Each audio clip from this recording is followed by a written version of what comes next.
What struck me with this Philco 52548 radio was its unusual shape. It looks to me like a hybrid between a 1950s Buick and something you might see in a Jetsons cartoon. I drove all the way to Orillia, Ontario to get it. That's about 240 kilometers round trip, but it was worth it. This set was manufactured in 1952, which was early in the design movement, now referred to as mid-century modern. Mid-century modern thematically dominated media, often with space-age motifs. Architecture, with curves and lines strictly departing from traditional. And product design that was supposed to focus on function, though I can't say that it did here. It was very much the fashion in North America from just after World War II to the end of the 1960s. It uses clean lines and curves and doesn't tend to be overly ornamented or embellished. In this video, I'm going to restore my marvelously mid-century modern Philco 52548 to working condition so that it can be enjoyed by the ear as well as by the eye.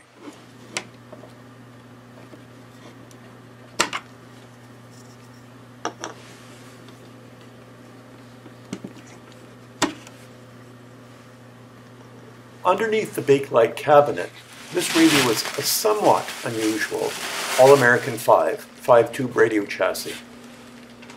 But first it has to be disassembled by removing the 4 screws in the corners on the bottom. Since Bakelite is soft and easily scratched, you should always use padding to protect the case.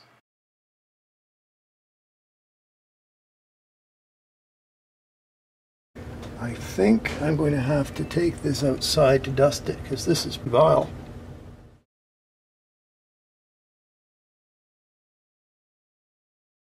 It needs cleaning.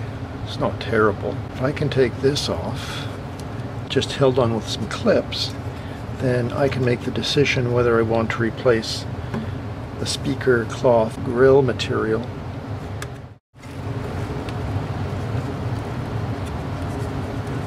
Oh, I think this is yucky enough to be replaced. I can peel this off, no big deal. Yeah, glue a new piece of fabric on. All this is plastic. There's no reason to remove that. This piece of cardboard was supposed to keep dust and crud off the tubes. As you saw, it didn't do a very good job. I can focus on getting rid of some of this dust inside and making the case a little cleaner. I don't think I'm going to be polishing this. I don't want to damage it. As I'm washing this, I'm finding that this paint is coming off the plastic. It's very, very fragile. You can see it just coming off. But I will try to repaint it. After this has been allowed to dry, I'm going to put on a wax so that it's more of this wet color than the dry color. But at least it's a clean color. That water washed out a lot of the crud in the grills. I'll have to take a Q-tip because there's still some of that crud left. If I go in here, yeah, there's still crud in there. That has to be wiped out. While the case is drying and beginning to look a little better, the next step is to take out the tubes and test them, and then remove the chassis to examine the components underneath. I gotta say, I love the lines of this thing. It's not quite dried yet, but it's beginning to look really nice.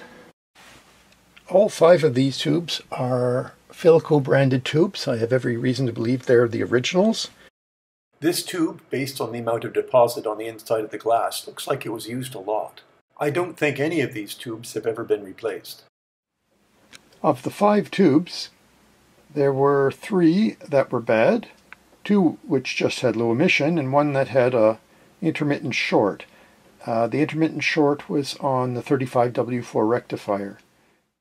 On the underside of the chassis, we have a big juicy electrolytic capacitor, which is not looking too sweet. It's looking bulged here and there. Electrolytic capacitors have to be replaced, period.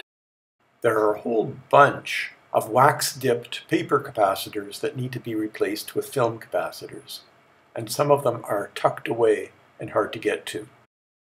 This is a clever solution to the problem of high inrush currents damaging tube filaments. It boggles the mind why it wasn't used in more radios. It's a temperature-dependent resistor whose high resistance limits the current when the set is first turned on and the filaments are cold. Its resistance gradually decreases as the filaments warm up, allowing them to draw only the normal operating current they need. I suppose the only disadvantage is the cost of one component and the few seconds it adds to warm-up time. It will have to be tested. This is a 220 picofarad capacitor and a 7000 picofarad capacitor in one package. It's probably ceramic. Certainly the 220 would be ceramic. If it is, it doesn't need to be replaced, but I'm always concerned about something as large as 7000 picofarads, thinking it could be something else. Who knows what was in the mind of engineers when they made this, other than cutting costs. I'm going to measure it later on, and if it is out of spec, I'm going to replace it. There are some carbon composition resistors. They will all have to be measured because they tend to drift up in resistance. The best time to do that is once the main electrolytic is out, because it will interfere with many of the resistance measurements, especially those in the filter circuit. The line cord should be replaced even if it's not in terrible condition, and it's also good practice to add an overcurrent device, like a fuse. This chassis is not connected to one side of the line like many All-American 5 sets were. That lug right there is not connected to anything, and that's the chassis. This one over here is V negative, which is connected to one side of the line through the switch. Ground and V negative in this circuit are a little different. You don't want to connect them together. I like to measure the resistors because that determines the order that I replace things. After all, if it's easy to get to a resistor before doing a certain capacitor, I will do that first. So of all 14, well actually 13 resistors, one is a volume control. There are two I can't measure because 2.2 megs and 10 megs are beyond my ohm meters, so forget those two. All the others, except for two, are within tolerance. R4, which is supposed to be 180 ohms, is 297. And the thermistor, which should be 880 cold, is actually 1271 cold. What really matters is what its resistance is hot. And I'm putting 19 volts into it. It's drawing 20 milliamps. It's not getting hot. It should be getting hot. So that thermistor is bad. It would not supply enough current to light up the filaments. So I'm going to have to come up with another solution. Probably another thermistor, not exactly the same, but one that ends up being 100 ohms hot. Now that I've got a plan of attack, I'm going to start replacing the expired components. Some people disguise their new capacitors by stuffing them into the packages of old ones. I don't. I highlight them by putting spaghetti on them, so it's easy to see what service has been done. Here's a video on why I think restuffing capacitors is silly and a waste of time. I have to replace that 180 ohm cathode resistor, which is in a terrible place. But fortunately, you can remove the screws that hold this bracket on. You can't move it up all the way, but it will still give you a little bit more working space.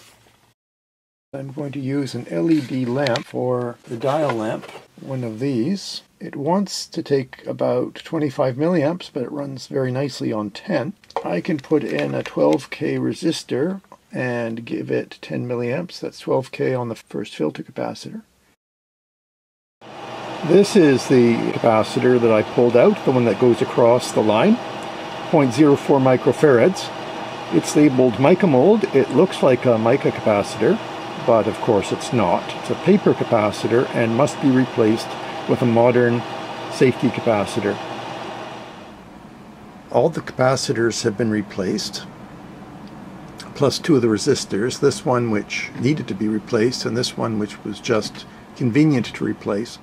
These wires here are for the filter capacitor, which I'll put onto a terminal strip. These wires are for the LED pilot lamp, and I still have to do the thermistor, that's for the filaments, and then I should be able to test it. Filter caps have been installed on this terminal strip, 2 axial and 2 radial. just to help them fit. No matter how much space, there's never enough space. That leaves the thermistor. I'm going to replace this thermistor with a resistor in series with a NTC thermistor, a modern one. And though it won't go all the way up to 800 ohms, it will serve the desired purpose, which is to reduce the inrush current on the filaments. Ready to test. All the tubes are in place. This is indeed the antenna wire. It's going to be connected up to a variac. Hopefully it passes the smoke test. Well, after finding a tube with a dead filament, which surprised the hell out of me because it was working before, getting 130 volts on my first B+, should be 118, but it's within 10%. I might check the current across that 120 ohm resistor just to confirm that it's around 150 milliamps. The voltage across that resistor should indicate 150 milliamps. I'm going to tuck a small fuse in this area so that if something catastrophic were to happen, for example, a tube developing a short, as they do, that it's not going to cause a large puff of smoke. From the line, to the fuse, to the switch, to the load, just as it should be. Here's the new speaker fabric, and the radio is ready to go back together. 5.5. Wheat futures March down 1.5 at 7.49 1/4. May down 2 at 7.59. I'm crazy about the shape of this radio. It's just beautiful. It seems Philco was crazy about it too, as they manufactured a successor to it in 1953 in more colors and with an additional waveband. I hope you enjoyed this video on the Philco 52548 and will consider giving it a thumbs up. Also, if you subscribe, it will really help out the channel. Stay tuned for more interesting and unusual videos from Mr. Brown's Basement.